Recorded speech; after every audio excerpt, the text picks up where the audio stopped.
ஒரு நண்பர் அவசரமாக என்கிட்ட ஓடி வந்தார். அப்புறம் சொன்னார், என்னால் நம்பவே முடியல சார், என் பையனை அப்படி அப்படின்னு சொல்லி ஆச்சரியப்பட்டார். உங்கள் பையன் அப்படி என்ன தான் செஞ்சுட்டான் அப்படின்னு கேட்டேன். என்னால் முடியாத ஒரு காரியத்தை அவன் செஞ்சுட்டான் சார் அப்படின்னார். அது என்னன்னு தான் சொல்லுங்களேன். என்ன 5வது வகுப்பில் அவன் ஒரே தடவையில் தேறிட்டான் சார், அதாவது ஒரே அட்டம்ப்டில் பாஸ் ஆகிருக்கான் அப்படின்னார் மூச்சு வாங்க. கஷ்டப்பட்டு பரீட்சை எழுதுனது அவன், இவருக்கு ஏன் மூச்சு வாங்குது? நம்மால் செய்ய முடியாத ஒரு காரியத்தை இன்னொருத்தர் செய்யும் பொழுது அது நமக்கு ஆச்சரியமாக இருக்குது. சர்க்கஸ் பார்க்குறோம், ஒருத்தர் அந்த இடத்துல தொங்குறார், அது நமக்கு ஆச்சரியம். ஏன்னா அது நம்மால் முடியாத காரியம். நம்மால் முடியாத ஒன்றை அடுத்தவர் எளிதாக செய்யும் பொழுது நாம் மருள்வது இயற்கை. இதை தான் தொல்காப்பியம் மருட்கை அப்படின்னு சொல்லுது. இந்த வியப்பு இருக்குதே, இது 4 வகையில் ஏற்படுறதாக தொல்காப்பியம் சொல்லுது. அது என்ன 4 வகை? முதல் வகை எப்படின்னா புதுமையான அரிய செயல்களை செய்கிறது. 2வது வகை என்னென்னா பெரும் செயல்களை செய்கிறது. 3வது வகை என்னென்னா மிக நுட்பமான செயல்களை செய்கிறது. 4வது வகை என்னென்னா ஆக்கம் தரும் செயல்களை செய்கிறது. புதுமை, பெருமை, சிறுமை, ஆக்கமோடு மதினம் சாலா மருட்கை 4 அப்படிங்கிறது தொல்காப்பியம். இன்றைக்கி விஞ்ஞானம் புதுசு புதுசாக எதையோ கண்டுபிடிக்குது. ஆரம்பத்தில் அது ஆச்சரியமாக இருக்குது, அப்புறம் அது நமக்கு பழகி போடுது. வானொலி பெட்டி புதுசாக வந்தப்போ ஒரு பெட்டி பேசுதுங்கிறது எவ்வளோ பெரிய ஆச்சரியம். இப்போ யாரும் அதை ஆச்சரியமாக பார்க்குறதில்ல. மதினம் சாலா மருட்கை அப்படின்னு ஒரு சொற்றொடர் வருது பாருங்கள், அதில் கருத்தாழம் உண்டு. எதை பற்றியும் போதுமான அளவு புரிந்து கொள்ளாத போது ஒருத்தர் ஆச்சரியப்படுறார். புரிந்து கொண்ட பிறகு ஆச்சரியம் மறைஞ்சு போடுது. மிக நுட்பமான செயல்களும் நம்ம ஆச்சரியப்பட வைக்கும். ஒரு அரிசியில் ஒரு திருக்குறள் எழுதி காட்டுறாங்க, ஒரு முட்டை ஓட்டுக்குள்ளே ஓவியம் தீட்டி காட்டுறாங்க. கருங்கல் சிற்பங்களில் எவ்வளவு நுட்பமான வேலைப்பாடுகளை எல்லாம் பார்த்து ஆச்சரியப்படுறோம். இது மாதிரி ஆக்கப்பூர்வமான அரிய செயல்களை செய்கிறது கூட வியப்பை உண்டு பண்ணும். குப்பை கூலங்களை கூட வாழ்க்கைக்கு பயன்படுகிற பொருளாக மாற்றுகிறவர்கள் இருக்காங்க, அவர்களுடைய செயல் வியப்பு அளிக்குது. இடைக்காட்டு சித்தர் பாடின 30 நூலில் வர்ற ஒரு பாடல், ஆற்றல் பிறர் அறிதலின் அகம் கிளர்வு உறுதலின் கற்று அறி பாணர் கழுமிய கோடலின் தோற்றம் உருகவே போற்றல் சால் வியப்பே. ஒருத்தருடைய ஆற்றல் தெரியாமல் இருந்தது, அவருடைய அரிய செயலை பார்க்கும் பொழுது வியப்பாக இருந்தது, மனசுக்குள்ள கிளர்ச்சி. பாவலர்கள் இவர்களுடைய புகழை பாடி மற்றவர்களும் தெரிந்து கொள்ளுமாறு செய்கிறார்கள் அப்படிங்கிறது தான் ஒரு யதார்த்தமான உண்மை. ஆக எல்லா வகையிலும் மக்கள் தங்களுடைய வாழ்க்கையில் முன்னேறுவதற்கான வழிகாட்டுகிற ஒரு மெய்ப்பாடு தான் வியப்புங்கிறது. இந்த காலத்தில் நம்ம எப்படியெல்லாம் ஆச்சரியப்பட வைக்கிறாங்க. ஒரு ஆளை பிடிச்சி ஜெயிலில் கொண்டு வந்தாங்க. ஜெயில் அதிகாரி அவனை ரொம்ப ஆச்சரியமாக பார்த்தாரான். இவன் கேட்டான், ஏன் சார் அப்படி பார்க்குறீங்க, நான் இப்போ இங்கே வர்றது உங்களுக்கு ஆச்சரியமாக இருக்குதா அப்படின்னு கேட்டிருக்கான். இதுக்கு ஜெயில் அதிகாரி சொல்லியிருக்கார், நீ இப்போ இங்கே வந்ததில் எனக்கு ஒன்றும் ஆச்சரியம் இல்லைப்பா, ஏற்கனவே நீ இங்கேருந்து விடுதலையாகி போய் 6 மாதம் ஆச்சு, இவ்வளவு லேட்டாக வர்றியே அதுதான் எனக்கு ஆச்சரியமாக இருக்குது அப்படின்னாராம். ஒருத்தர் ஒரு தவறு செஞ்சு விடுறாருன்னு வச்சுக்கோங்க, உடனே நீ செஞ்சது தவறு அப்படின்னு சொல்கிறது ஒரு வகை. அதுக்கு பதிலாக எது சரின்னு அவர் புரிந்து கொள்ள உதவி செய்கிறது இன்னொரு வகை. இந்த 2வது வகை இருக்குது பாருங்கள், நிர்வாக இயலில் இது ரொம்ப முக்கியம். அலுவலகத்தில் வேலை பார்க்குற ஒருத்தர் முக்கியமாக தெரிஞ்சுக்க வேண்டியது என்ன தெரியுமா? சக ஊழியர்கள்கிட்ட எப்படி பழகணும், மேலதிகாரிகள்கிட்ட எப்படி பழகணும், தனக்கு கீழே வேலை செய்கிறவங்கக்கிட்ட எப்படி பழகணும், வாடிக்கையாளர்கள்கிட்ட எப்படி பழகணும், இவங்க எல்லார்கிட்டையும் செம்மையான உறவை ஏற்படுத்திக்கிறது எப்படி, இதையெல்லாம் சொல்லிக் கொடுக்குற பாடம் தான் இன்டர் பர்சனல் ஸ்கில், திறமையான உறவு அப்படிங்கிறது. எந்த வேலையில் இருந்தாலும் சரி, இந்த உறவுகளை வளர்க்கும் திறன் உள்ளவங்க சீக்கிரம் முன்னுக்கு வந்துடுறாங்க. மற்றவங்க கிட்ட உறவை பலப்படுத்திக்கிறது எப்படி அப்படின்னு தெரிஞ்சுக்கிட்டோம்னா எந்த ஒரு தடையையும் சுலபமாக தாண்டி செய்கிற தொழிலில் முன்னுக்கு வந்துடலாம். ஹார்வர்டு பல்கலைக்கழகத்தில் ஒரு கணக்கெடுப்பு பண்ணி பார்த்தாங்களாம். பார்க்குற வேலையில் எது மாதிரி குணாதிசயம் உள்ளவங்க வேகமாக முன்னுக்கு வர்றாங்க அப்படின்னு தெரிஞ்சுக்கிறதுக்காக இந்த கணக்கெடுப்பு.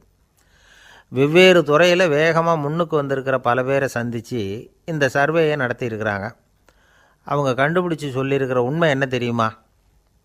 ஒருத்தர் ஒரு வேலையில் இருந்தால் அது சம்பந்தப்பட்ட சப்ஜெக்ட் பற்றிய அறிவு 35% இருந்தால் போதுமா.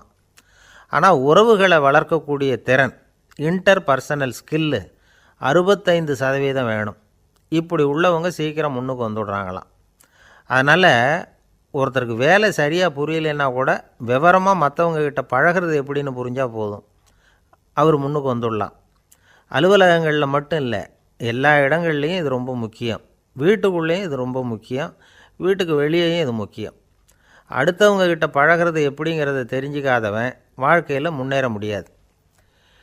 இன்றைக்கி ஆயுதங்களால் காயப்படுத்தி கொள்ளுகிறவர்களை விட வார்த்தைகளால் காயப்படுத்தி கொள்ளுகிறவர்கள் தான் அதிகம். பெரியவங்க என்ன சொல்கிறாங்க தெரியுமா? நீங்கள் இந்த பூமியில் பிறந்ததன் அர்த்தம் பூர்த்தி ஆகணும்னா அடுத்தவங்களுக்கு உதவி பண்ணுங்க. அடுத்தவங்களுக்கு உதவி செய்ய முடியாவிட்டால் கூட பரவாயில்லை, ஆனால் யாரையும் புண்படுத்தி விடாதீங்க அப்படின்னு சொல்கிறாங்க. எனக்கு தெரிஞ்ச ஒருத்தர் ஒரு அலுவலகத்தில் வேலை பார்க்குறார். அவர் சொல்லுவார், எனக்கு இந்த இன்டர் பர்சனல் ஸ்கில் ரொம்ப அதிகம் சார். சக ஊழியர்கள்கிட்ட ரொம்ப சுமூகமாக நடந்துக்குவேன். என் கூட வேலை பார்க்குற ஒருத்தருக்கு ஏதாவது ஒரு கஷ்டம்னா அந்த சமயத்தில் அவர் செய்ய வேண்டிய வேலையை நான் செஞ்சுருவேன் சார் அப்படிம்பார். நான் அவர்கிட்ட சமீபத்தில் அப்படி ஏதாவது செஞ்சுருக்கீங்களா அப்படின்னு கேட்டேன்.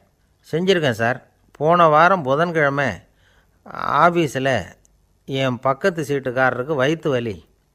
உடனே நான் மெடிக்கல் லீவ் போட்டுவிட்டு எங்கள் வீட்டுக்கு போயிட்டேன் சார் அப்படின்னார். ஒருத்தன் எப்படி நடந்துக்கிறாங்கிறத வச்சு தான் அந்த ஆள் எப்படிங்கிறத நாம் முடிவு பண்ணுறோம். ஆளுமைன்னு சொல்கிறோம்ல, அதுக்கு சூழ்நிலைகளை ஆளுகின்ற தன்மை அப்படின்னு விளக்கம் கொடுக்குறார் ஒரு உளவியல் நிபுணர். சரி, ஒரு மனிதனுடைய ஆளுமையை உருவாக்குகிற விஷயங்கள் என்னென்ன? பிறப்பு, வளர்க்கப்பட்ட விதம், படிப்பு, நண்பர்கள், சமுதாயம், இப்படி நிறைய உண்டு.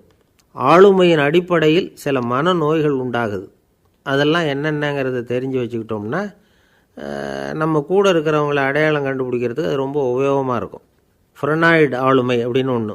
இந்த கோளாறு உள்ளவங்க எப்படி இருப்பாங்க தெரியுமா? அதிக உணர்ச்சி, சந்தேகம், பொறாமை இதெல்லாம் அதிகமாக இருக்கும். வளைஞ்சு கொடுக்க மாட்டாங்க. அடுத்தவங்களோட இணக்கமான உறவு இருக்காது. அவங்க செய்கிற தப்புக்கெல்லாம் அடுத்தவங்களை குறை சொல்லிகிட்டு இருப்பாங்க. இது ஒரு ரகம். அடுத்தது ஸ்கிசாய்டு ஆளுமை அப்படின்னு சொல்கிறாங்க.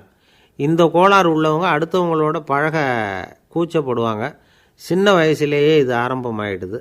பகல் கனவுலேயே சஞ்சரிப்பாங்க. அவங்களுடைய விரோதம், கோபம் இதை கூட வெளியில் காட்டிக்க முடியாமல் இருப்பாங்க. இவங்களுக்கு அகமுகம், பிரச்சனைகள்லேருந்து ஒதுங்கி எதுலேயும் ஈடுபாடு இல்லாதவங்களாக இருப்பாங்க. இப்படி ஒரு ரகம். அடுத்தது சைக்ளோதமிக் ஆளுமை அப்படின்னு சொல்கிறாங்க. அது என்னென்னா, உணர்ச்சிகளில் ஏற்றத்தாழ்வு அதிகமாக இருக்குமா. சில சமயம் பார்த்தா மகிழ்ச்சியாக இருப்பாங்க, சில சமயம் சோகமாக உட்காந்துருப்பாங்க. அவங்க மனநிலைக்கு தகுந்த மாதிரி சமூக நிகழ்ச்சிகளில் பங்கெடுத்துக்குவாங்க. இன்னொரு வகை என்னென்னா எண்ணப்பீடிகை ஆளுமை அப்படின்னு பேர் வச்சுருக்கிறாங்க. அதுக்கு இவங்களுக்கெல்லாம் கரெக்டாக இருக்கணும். எல்லாம் சட்டத்திட்டம், எதுலேயும் ஒரு ஒழுங்குமுறை, இப்படி எதிர்பார்க்குற மனோபாவம். இவங்க எதிர்பார்ப்புக்கும் வரன்முறைக்கும் மற்றவங்க கட்டுப்படணும்னு நினைப்பாங்க. இந்த நிலைமை நீடித்தா என்ன ஆகும் தெரியுமா? அலைக்கழிக்கிற எண்ணங்கள் திரும்ப திரும்ப ஒரே செயலை செய்ய தூண்டுற மன தளர்ச்சிக்கு ஆளாயிடுறாங்க. அடுத்தது ஹிஸ்டீரியா ஆளுமை. சின்ன விஷயத்தையெல்லாம் பெருசுப்படுத்தி நாடகமாக்குற நடிகர்கள் இவங்க.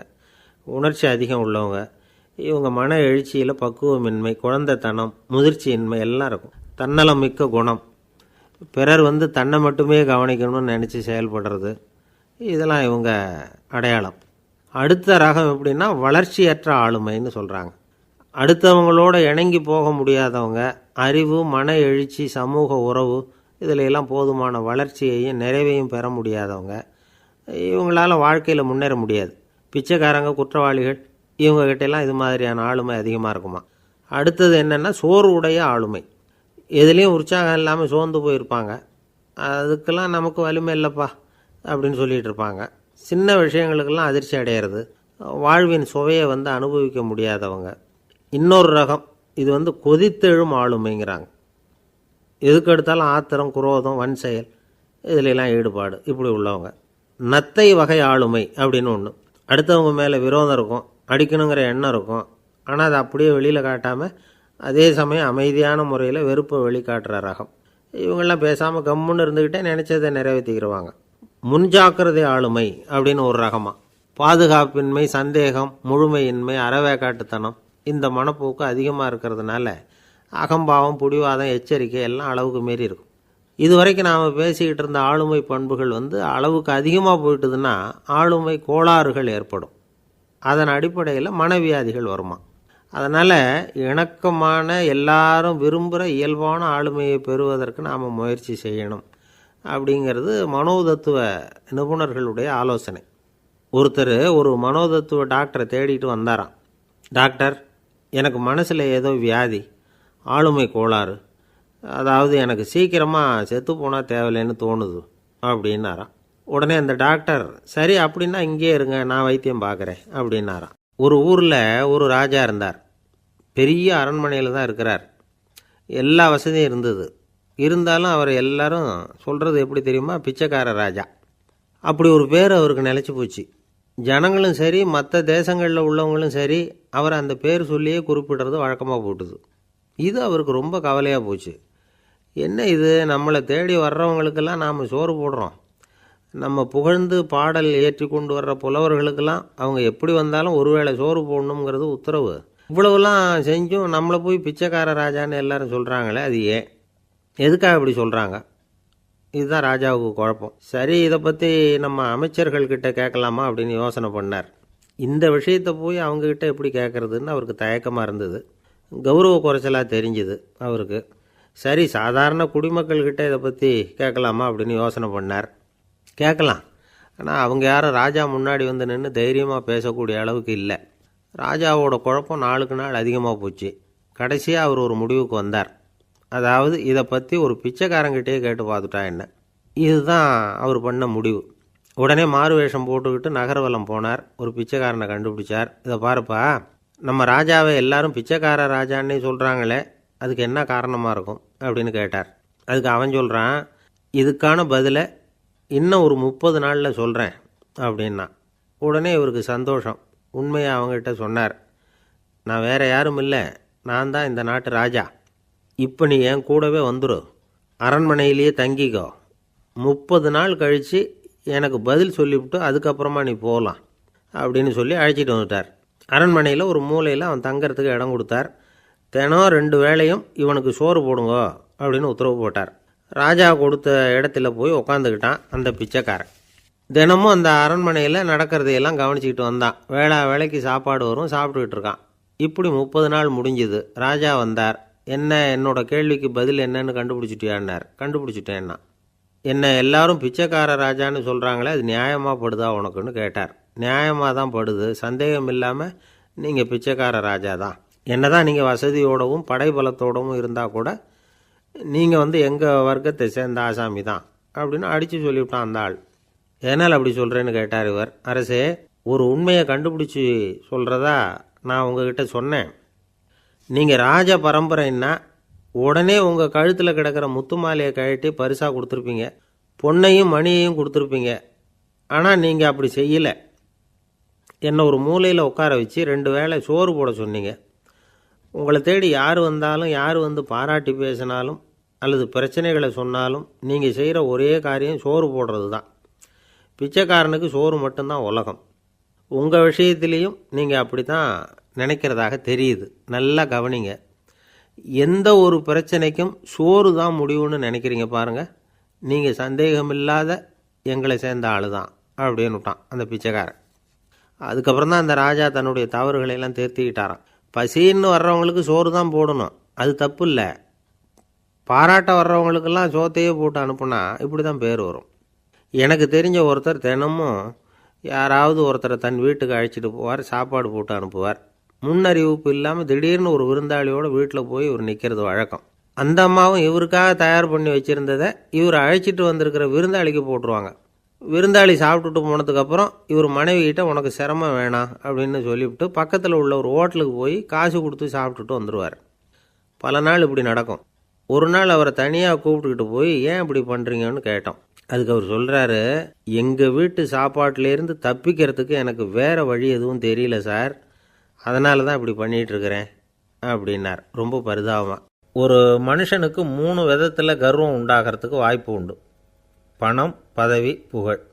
பணம் அதிகமாக வந்தால் கர்வம் வரலாம், பதவி பெருசாக வந்துட்டுதுன்னா கர்வம் வரலாம், புகழ் அதிகமாக போனாலும் கர்வம் வரலாம். இந்த 3 வகையான கர்வத்துக்கும் இடம் கொடுக்காமல் இருக்கிறாங்க பாருங்கள், அவங்க தான் சிறந்த மனிதர்கள். ஒரு பெரிய பொறுப்பில் இருக்கிறவங்களுக்கு கர்வம் வந்துடக்கூடாது. அப்படி வந்துட்டுதுன்னா அது எல்லாருக்கும் இடைஞ்சல். ஒரு ராஜா இருந்தார். அவர் ஒரு நாள் தன்னுடைய தலைநகரத்தை சுற்றி வந்துக்கிட்டு இருந்தார். ஒரு இடத்துல ஒரு அழகான நிலத்தை பார்த்தார். ஆஹா, இந்த இடத்துல நமக்குன்னு ஒரு மாளிகையை கட்டினா எவ்வளோ நல்லாயிருக்கும் அப்படின்னு நினச்சார். ராஜா நினச்சா அது முடியாத காரியமா? சரி, இந்த நிலம் யாருக்கு சொந்தம்னு விசாரிங்க அப்படின்னார் பக்கத்தில் இருந்தவங்கக்கிட்ட. அவங்கெல்லாம் ஓடி போய் விசாரித்தாங்க. அந்த இடம் ஒரு வயசான கிழவிக்கு சொந்தம், வயசான அம்மாவுக்கு சொந்தமாக. அந்த அம்மா தான் அதில் ஒரு குடிசையை போட்டு குடியிருந்துகிட்டு இருக்கிறாங்க. சரி, அந்த நிலத்துக்கு ஒரு விலையை நிர்ணயம் பண்ணி அதை அந்த வயசான அம்மாக்கிட்ட கொடுத்துருங்கோ அப்படின்னு உத்தரவு போட்டார் ராஜா. ஆனால் அந்த அம்மா, இது எங்கள் பூர்வீக இடம், இதை விற்க மாட்டேன் அப்படின்னு சொல்லிவிட்டுது. சரி, 2 பங்கு விலை கொடுக்குறோம்னு சொல்லி பாருங்க அப்படின்னாங்க. அப்படியே சொன்னாங்க அரண்மனை ஆட்கள். அதுக்கும் சம்மதிக்கலை அந்த அம்மா. இதை கேள்விப்பட்டதும் ராஜாவுக்கு கோபம் வந்துட்டுது. தன்னுடைய ஆளுங்களை கூப்பிட்டார். போய் அந்த குடிசையை பிரித்து எறிங்க, காசெல்லாம் ஒன்றும் கொடுக்காதீங்க அப்படின்னு கத்தினார். அவ்வளோதான். அடுத்த நிமிஷம் அரண்மனை ஆசாமிகள் போனாங்க, குடிசையை பிரித்து எரிஞ்சாங்க. அந்த வயசான அம்மா இருக்குது, அதுவும் அந்த இடத்த விட்டு துரத்தி விட்டாங்க. அந்த இடத்துல ஒரு அரச மாளிகையை கட்டி முடிச்சிட்டாங்க. அந்த வயசான அம்மா பாவம், ராஜாவே இப்படி பண்ணால் யார்கிட்ட போய் முறையிட முடியும்?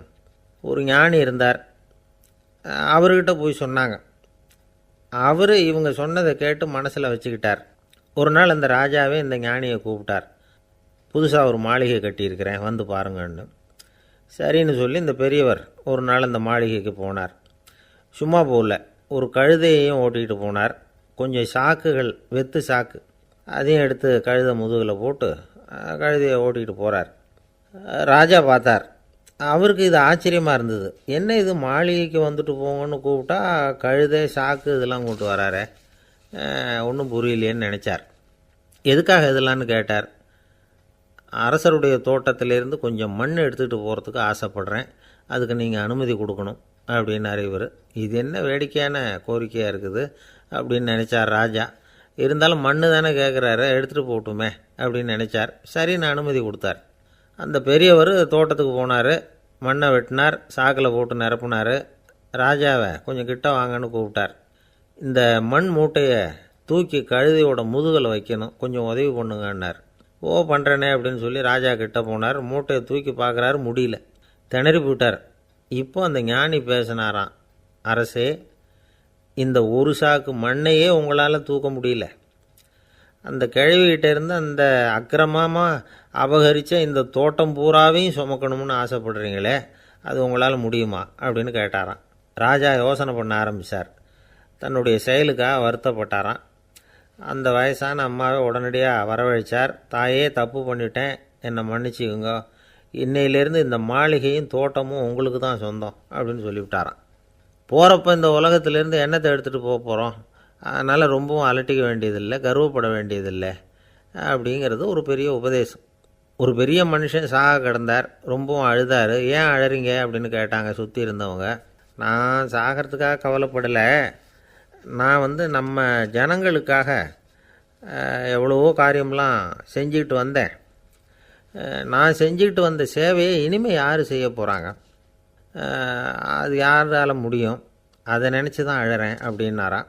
ஒருத்தர் முன்னாடி வந்தார். அதுக்காக நீங்கள் கவலைப்படாதீங்க, உங்கள் சேவையை தொடர்ந்து செய்கிறதுக்கு என்ன மாதிரி இளைஞர் பட்டாலும் தயாராக இருக்குது, இருந்தாலும் எங்கள் கவலை என்னென்னா அப்படின்னு இழுத்தார். என்ன சொல்லுங்கன்னு கேட்டார் அவர். நீங்கள் இது வரைக்கும் என்ன சேவை செஞ்சுக்கிட்டு வந்தீங்க, அதுதான் எங்களுக்கு இன்னமும் புரியாத புதிராக இருக்குது அப்படின்னாராம் அவர். ஆஃபீஸை முடிஞ்சு வீட்டுக்கு போகிற சமயத்தில் ஒருத்தர் கடைக்கு போய் ஸ்வீட் வாங்கினார். சரி, வீட்டுக்கு பிள்ளைங்களுக்கு தான் வாங்கிட்டு போகிறார் அப்படின்னு மற்றவங்க நினச்சாங்க. அவர் அப்படி செய்யலை. அந்த இடத்துலையே பொட்டலத்தை பிரித்தார். திருட மாதிரி அப்படியே சுற்றி ஒரு தரம் பார்த்துக்கிட்டார். யாரும் தெரிஞ்சவங்க இல்லைங்கிறத முடிவு பண்ணிவிட்டு அவசரமாக அதை அப்படியே போட்டு முழுகிவிட்டு கையை தொடச்சிக்கிட்டு நல்ல பிள்ளை மாதிரி நடந்து போக ஆரம்பிச்சிட்டார். அவர் யாருன்னா, அவரோட பிரச்சனை எல்லாருக்கும் தெரியாது, சில பேருக்கு தான் தெரியும். அதாவது அவர் உடம்பில் சர்க்கரை இருக்குதுன்னு டாக்டர் சொல்லிவிட்டாராம். அதனால் வீட்டில் சர்க்கரையே இவர் கண்ணில் காட்டுறதில்ல. அதனால் இவர் யார் கண்ணிலையும் படாமல் இப்படிப்பட்ட வேலைகள்லாம் செய்கிறது வழக்கம். யாருக்கும் தெரியாமல் இப்படி ஸ்வீட்டை வாங்கி சாப்பிட்டுட்டு அவர் பாட்டுக்கு போயிடுறது. இப்படிப்பட்டவங்களுக்கெல்லாம் கொஞ்சம் ஆறுதலான தகவல் இன்றைக்கி. அது என்னென்னா, நாம் சாப்பிட்ற சர்க்கரைக்கும் நம்ம உடம்பில் உள்ள சில கோளாறுகளுக்கும் அப்படி என்ன தான் சம்மந்தம் இருக்குது. இதை பற்றி சமீபத்தில் சில ஆராய்ச்சிகள்லாம் நடந்திருக்குது. ஏன்னா சர்க்கரைன்னாவே விஷம் மாதிரி அதை பார்க்குறவங்களும் சில பேர் உண்டு. சின்ன பிள்ளைங்களுக்கு வயத்தில் பூச்சி உண்டாகிறதுலேருந்து பெரியவங்களுக்கு நீரிழிவு வர்ற வரைக்கும் எல்லாத்துக்கும் சர்க்கரை தான் காரணம்னு சொல்லிகிட்டு இருக்கிறோம். ஆனால் அந்த அளவுக்கு பயப்பட வேண்டிய அவசியம் இல்லை அப்படின்னு சொல்கிறாங்க. சர்க்கரை வியாதி, இருதய நோய், பித்த நீர்ப்பை நோய், இதெல்லாம் சில நோய்கள்லாம் நாம் சாப்பிட்ற சர்க்கரைக்கும் தொடர்பு இருக்குன்னு நினைக்கிறோம். ஆனால் அப்படி சம்பந்தம் உண்டுங்கிறதுக்கு போதுமான அளவுக்கு ஆதாரம் இல்லை அப்படிங்கிறாங்க ஆராய்ச்சியாளர்கள். ஒரே ஒரு சம்பந்தம் தான் உறுதியாக இருக்குதான். அதுவும் இந்த பல் சிதைவு அப்படின்னு இருக்கு இல்லையா, அந்த சர்க்கரை சாப்பிட்றதுக்கும் இந்த பல் சிதைவுக்கும் சம்பந்தம் இருக்குது அப்படிங்கிறத மட்டும் உறுதியாக சொல்கிறாங்க. சர்க்கரைன்னா நாம் சாப்பிட்ற ஜீனி மட்டும் இல்லை, பழம், காய்கறி, பால், தேன், இப்படி எல்லாத்துலேயும் அது இருக்குது. கேரட்டு கொடுக்குற சத்தில் 88% சர்க்கரை, ஆப்பிள் கொடுக்குற சக்தியில் 95% சர்க்கரை. இது ஜீனி சர்க்கரை, இது ஆப்பிள் சர்க்கரை அப்படிங்கிற வித்தியாசம்லாம் உடம்புக்கு கிடையாது. ரெண்டுமே உடனடியாக சக்தி கொடுக்குது. ஒரு ஸ்பூன் சர்க்கரையில் 16 கலோரி தான் சத்து இருக்குது. அதிகமாக சர்க்கரை சாப்பிட்டா நீரிழிவு வந்துருங்கிறது தப்பான ஒரு அபிப்பிராயம். டயபெட்டிஸுங்கிறது ஒரு மெட்டபாலிக் டிஸார்டர், அவ்வளவுதான். அதாவது நாம் சாப்பிட்ற சர்க்கரையை நம்ம உடம்பு திறமையாக உபயோகப்படுத்திக்க முடியல அப்படின்னு அர்த்தம். அதனால தான் அதிகமாக இனிப்பு வேணாம்னு சொல்கிறோம். ஏற்கனவே உடம்பால் முடியாத ஒன்றை மறுபடியும் அது தலையில் சுமத்தி அதிகமாக வேலை வாங்க வேணாமே அப்படிங்கிறதுக்காக தான். ஆகாரத்தில் அதிகமாக சர்க்கரை இருந்தால் அதனால் உடனே சர்க்கரை வியாதி வந்துடும்ங்கிறதுக்கு விஞ்ஞான ரீதியாக போதுமான ஆதாரம் இல்லை. அதனால் எப்போவாவது அதிகமாக ஸ்வீட்டு சாப்பிட்டுட்டா ஐயோ அதிகமாக சாப்பிட்டோமோ என்ன பண்ண போகுது தெரியலையே அப்படின்னு நினச்சி மனசை போட்டு குழப்பிக்க வேண்டியதில்லை. பொதுவாக எதுவுமே அதிகமாக வேண்டாம், எல்லாம் சீராக இருந்தால் போதும். நீரிழிவுங்கிறது புதுசாக வந்துட்ட ஒரு நோய் இல்லை, ரொம்ப காலமாகவே இருக்கிற ஒன்று தான். நம்ம முன்னோர்கள் இதை மதுமேகம் அப்படின்னு சொல்லுவாங்க. அதை கட்டுப்படுத்துறதுக்கு அவங்களே சில வழிமுறையை சொல்லி வச்சுருக்கிறாங்க. அது என்னென்னா வேறு ஒன்றும் இல்லை, இந்த பாவக்காய், முள்ளங்கி, அருகம்புல், அவ்வளவுதான். வெள்ளை முள்ளங்கி இருக்குல்ல, அதை வாரத்துக்கு 3 நாள் சாப்பிட்டுக்கிட்டு வாங்க. நூலுக்கோல் ரொம்ப நல்லது. இல்லைன்னா முள்ளங்கி சாறு 1 ounce சாப்பிட்டுட்டு வரலாம்.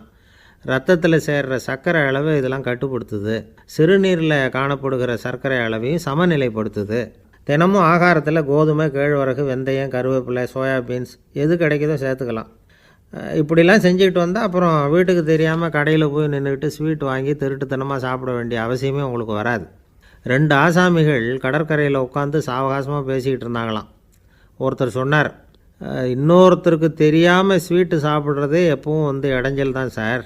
நேற்றுக்கு பாருங்கள் அப்படி தான் சாப்பிட்டுக்கிட்டு இருந்தேன், வீட்டுக்காரி கண்ணில் போட்டுவிட்டுது, அதுக்கப்புறம் ஒரே ரகலையாக போச்சு அப்படின்னாராம். எனக்கு கூட அப்படி தான் சார் ஆகிட்டுது, ஒரே ரகலை அப்படின்னாராம் இன்னொருத்தர். நீங்கள் சாப்பிட்டதும் உங்கள் வீட்டுக்காரங்க கண்ணில் போட்டுவிட்டுதா சார் அப்படின்னு கேட்டிருக்கார் இவர். அதுக்கு அவர் சொன்னாராம், அப்படி இல்லை சார், கடைக்காரர் கண்ணில் போட்டுவிட்டுதோ, நான் அவருக்கு தெரியாமல் அந்த ஸ்வீட்டை அவர் கடையிலேருந்து எடுத்திருந்தேன் அப்படின்னு விளக்கம் கொடுத்தாராம் இந்த ஆள். இயேசுநாதர்கிட்ட ஒருத்தர் கேட்டாராம், இயேசுவே என்னை எவ்வளவு நேசிக்கிறீர்கள் அப்படின்னு. அவர் தன்னுடைய 2 கைகளையும் அகல விரித்து இவ்வளவு என்று சொல்லி சிலுவையில் உயிர் நீத்தார் அப்படின்னு சொல்லுவாங்க. அதாவது அந்த நேசிப்புக்கு எல்லை கிடையாது, அதே போல் மன்னிப்புக்கும் எல்லை கிடையாது. இது இயேசுநாதர் சொல்லி கொடுத்த ஒரு பாடம். இயேசுனுடைய சீடர்களில் ஒருத்தன் பீட்டர், அவன் ஒரு நாள் இயேசுநாதர்கிட்ட கேட்டிருக்கான், இயேசுவே நான் என்னுடைய தம்பிக்கிட்ட அடிக்கடி சண்டை போட்டுக்கிட்டு இருக்கிறேன், என்னுடைய சகோதரன் கூட, அவனை நான் எத்தனை தடவை மன்னிக்கிறது? ஏற்கனவே 7 தடவை அவனை மன்னிச்சுட்டேன் அப்படின்னு சொல்லியிருக்கிறான். அப்போது இயேசு சொன்னாராம், மன்னிக்கிறதுக்கு எத்தனை தடவைங்கிற கணக்கெல்லாம் கிடையாது, எத்தனை தடவை உன்னுடைய சகோதரன் உன்னை கோபப்படுத்துகிறானோ அத்தனை தடவை நீ மன்னிக்கிறதுக்கும் தயாராக இருக்கணும், அதுதான் அப்படின்னு சொன்னாராம். அப்போ இவனுக்கு ஒன்றும் புரியல, இது என்ன அவன் தப்பு பண்ணிக்கிட்டே இருப்பான், நாம் மன்னிச்சுக்கிட்டே இருக்கிறதா அப்படிங்கிறது மாதிரி குழப்பமாக இருந்திருக்கிறான். அப்போது இயேசுநாதர் தன்னுடைய சீடன் பீட்டர்கிட்ட ஒரு கதை சொன்னாராம். அந்த கதை இன்றைக்கு நாம் எல்லாரும் சிந்தித்து பார்க்க வேண்டிய ஒரு கதை. அதாவது மன்னிப்பை விரும்புகிறவர்கள் மன்னிக்கவும் தயாராக இருக்க வேண்டும் அப்படிங்கிறது தான் அந்த கதையினுடைய தத்துவம். அந்த இயேசுநாதர் சொன்ன கதை என்னென்னா, ஒரு மன்னர் இருந்தார். அவர் ஒரு நாள் அரண்மனையில் உட்காந்து கணக்கு வழக்குகள்லாம் பார்த்துக்கிட்டு இருந்தார். நம்ம அரண்மனையிலேருந்து யார் யார் அரசாங்க கடன் வாங்கியிருக்கிறாங்க, யார் யார் திருப்பி செலுத்தியிருக்கிறாங்க அப்படிங்கிற விவரத்தையெல்லாம் பார்த்துக்கிட்டு இருந்தார். அப்போ தான் புரிஞ்சுது, அந்த அரண்மனையில் வேலை செய்கிற ஒருத்தனே அரசாங்க கடன் வாங்கியிருக்கிறான். எவ்வளவு? 10,000 பொற்காசுகள் வாங்கியிருக்கான் கடன். இந்த 10,000 பொற்காசுகளை திருப்பி செலுத்தலை அரசாங்கத்துக்கு. இது மன்னர் கவனத்துக்கு வந்தது. உடனே நம்ம அரண்மனையில் இருக்கிறவனே அரசு கடன் வாங்கி திருப்பி செலுத்தாமல் இருக்கான், அவனை கூப்பிட்டு வாங்கன்னு சொல்லி கூப்பிட்டுட்டு வந்தாங்களாம். விசாரிச்சிருக்கிறாங்க. என்னப்பா நீ எவ்வளோ ஒன்று? ஆமாங்க 10,000 பொற்காசுகள் வாங்கியிருக்கிறேன், இன்னும் திருப்பி கட்டலைன்றிருக்கான். உடனே அவர் மன்னர் சொல்லியிருக்கிறார், நம்ம சட்டத்திட்டப்படி நீ உடனே பணத்தை திருப்பி கட்டிடு. அப்படி உன்னால் கட்ட முடியலன்னா உன்னுடைய வீடு வாசல் சொத்து சுகம் எல்லாத்தையும் விற்று அந்த பணத்தை அரசு கருவூலத்தில் சேர்த்துக்கிறதுக்கு நானே ஏற்பாடு பண்ணிடுறேன் அப்படின்னு அந்த மன்னர் சொன்னாராம். இவன் அப்படியே அதிர்ச்சி ஆகிட்டான். அப்படியே பொத்துன்னு காலில் விழுந்தானா. மன்னா என்னை மன்னிச்சுங்க, என்னால் முடியல, எனக்கு மன்னிப்பு கொடுங்க அப்படின்ட்டுருக்கான். உடனே அவர் எழுந்திரிச்சு, சரி நீ மன்னிப்பு கேட்டுவிட்டேன், அதனால் உன்னை மன்னிக்கிறேன், நீ பணம் கட்ட வேண்டாம் அப்படின்னு சொல்லி அந்த மன்னர் அவனை விட்டுட்டாராம். பணத்தையும் தள்ளுபடி பண்ணிட்டார், நீ திருப்பி கட்ட வேண்டான்னு. இவனுக்கு ரொம்ப மகிழ்ச்சி. அதனால் ரொம்ப உல்லாசமாக வந்துகிட்டு இருக்கிறான். தெருவில் வந்துக்கிட்டு இருக்கிறப்ப இவங்கிட்ட கடன் வாங்கின ஒருத்தன் எதுக்கு வந்துக்கிட்டு இருக்கான். அவன் இவங்கிட்ட ஒரு 100 பொற்காசுகள் கடன் வாங்கியிருக்கான். அவன் வந்தான். இவன் போய் அவன் சாட்டையாக பிடிச்சிக்கிட்டான், நீ எப்படா என் கடனை திருப்பி கொடுக்க போகிறேன்னு. அவன் இப்போ முடியல, கொஞ்சம் பொறுத்துக்கா, அப்புறம் தரேன் இருக்கான். அதெல்லாம் முடியாது, நீ கொடுத்து தான் ஆகணும் அப்படின்னு இவன் புடிவமாக சொல்கிறான். இப்போ நிலைமையை பாருங்கள். இவன் ஏற்கனவே 10,000 பொற்காசுகள் அரசாங்கத்தில் கடன் வாங்கினா அதுக்கு மன்னிச்சு விட்டுட்டார் இவனை.